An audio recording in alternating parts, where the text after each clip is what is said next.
Hey BookTube, look who's here. It's baby Blue. Yeah, it's Blue. He so rarely comes into the camera. Now, don't be too shocked by my appearance. It is shocking, I know. I stole Jason's hat. It is just windy and cold. And even though the sun is shining right now, like, you just don't want to be outside. I also had one of you tell me that you weren't going to start your BookTube channel until you had been to the hairdresser. But see, here's the perfect solution. You just wear a hat. So, I too miss going to the hairdresser. I'm not sure when that will happen. But, yeah, just find a groovy hat. And I feel it's appropriate because we are almost there, ready to start March of the Mammoths. This is Woolsey, by the way, if I haven't introduced him before. But yes, so I am so excited. So what have I been reading? I have been reading Poems for Every Night of the Year, which one of you kindly, incredibly generously sent me. And I'm just finding them very whimsical and yeah, so this has been enjoyable so far, but I am caught up, so that's good. I don't like falling behind in things like this. Alright. I have also been reading the second book of Parade's End by Maddox. I am, let's see, so I'm in the second book, which is No More Parades.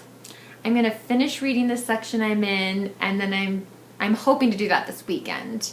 And then I'm going to set it down for a while. I'm reading this as a buddy read with Allie from Fox Folios, and so it's actually kind of good when you finish one of these books, at least. Like, I feel like it's good to kind of set it down and process a little bit more, think about it. But she's been super busy, and so I want to make sure, like, I don't want to get too far ahead.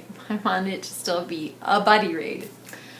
And then the other thing I'm going to be starting this weekend, once I finish that section, I'm going to be starting my Mammoth. Now, if you somehow have missed the announcements and all of the TBRs and all of the discussion of March of the Mammoths, it is hosted by my husband Jason at Old Blues Chapter and Verse, Alex at Big Al Books, and Lukash at A Cruel Reader's Thesis. And a Mammoth is essentially a book that is 800 pages or more, so roughly in there.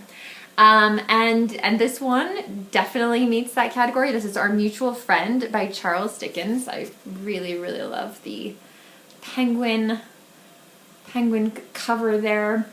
So I am doing this as a buddy read with Joe Smith. We've read some Dickens together, so this feels very, very good. I'm very excited about it.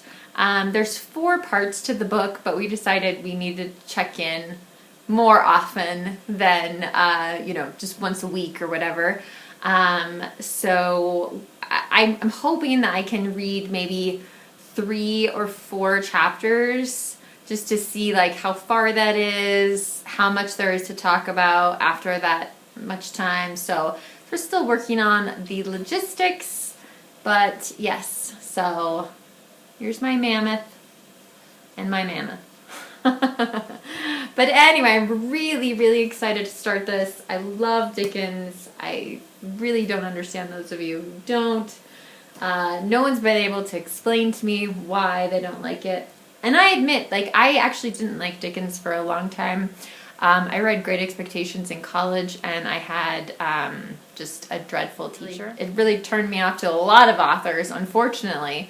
So now it's like, oh, want to, like, catch up on all the time I could have been reading those things, and I thought I didn't like Dickens. So Anyway, and then starting on Monday for the Irish readathon, I am going to start reading How the Irish Saved Civilization by Thomas Cahill. I am really hoping that by St. Patrick's Day I will have this done. It's not terribly long.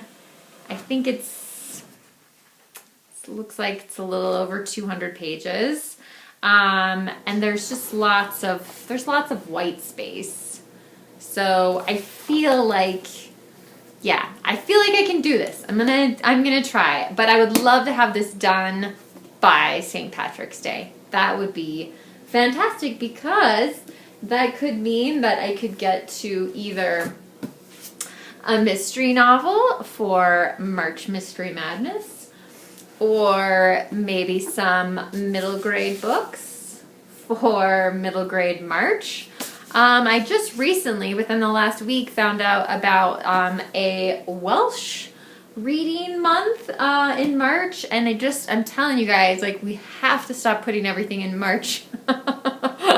We gotta find a way, because it's just too much, and there's such great events, and just to devote your energy fully to only one of them is I can't handle it, and yeah, it just makes the TBR for March just incredibly complicated. Finally, the last thing I wanted to talk to you about is a film I watched last night. I did see it in the theater. This is The Cave of Forgotten Dreams, made by Werner Herzog. And I really love documentaries. I don't know about the rest of you. You can chime in and let me know what you think. And for some reason, I don't know why, because like with nonfiction books, I don't tend to have very many nonfiction books that I am like, oh, I can't wait to reread that. Does that make sense? But for some reason, documentaries, I could just watch again and again and again. And so anyway, we did see this in 3D in the theater. I actually thought I was going to be sick. So I just watched it on our regular TV last night. And so this documentary is about art that was found in the Chauvet Cave in France. And I think it is more than 30,000 years old, this art that they have found. Now, what happened to create the situation was there was a cave with an entrance, and then there was either part of the hill or there was some kind of landslide that basically covered up the cave entrance and preserved it. And I think the Chauvet Cave was discovered, I want to say, in the late 90s. And, of course, Werner Herzog, being who he is, managed to get the French government to allow them to go in and film the drawings.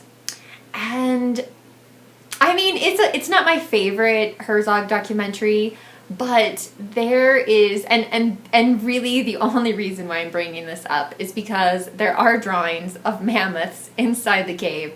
Although I think the horses, I think the lions, there's just some, I mean, it's amazing. And I think the thing that's the most fascinating about the art that's in the Chauvet Cave is that it seems like these people 30,000 years ago, okay? So, understood or had an idea of I think when we think of cave art, lots of times in my head I'm thinking of not stick figures, but basically something like that, right? Something that's just very rudimentary. Now, the Chauvet Cave, people did not live there. So it was purely for the art and maybe some kind of ceremonial purposes among the people who were living in this area. And definitely there could have been periods of time where like no people were going in. There's a lot of ancient bear skulls, things like that in the cave as well. But the pictures, the artwork, it seems as though these people understood some things about art that we don't normally associate with ancient peoples. Like they seem to understand the drawings of the animals almost seem to understand concepts like movement. There's a scene with like they look like rhinoceros. I don't know. I'm not a judge of that, but and they're having a fight and they're taking their tusks up against each other, and the way their legs are. I mean, it really seems like this artwork was done by a people who understood the animal world so well, and things that are almost, if you think almost like a flip book, like they're trying to show you the movement of the animal. One person in this film that Werner Herzog interviewed said that the first time they went into the cave, they started dreaming about lions because there's just a whole wall, and unfortunately, you know, there's definitely limitations to how close they can get to the paintings, so you can't see everything as well as as maybe we wish we could.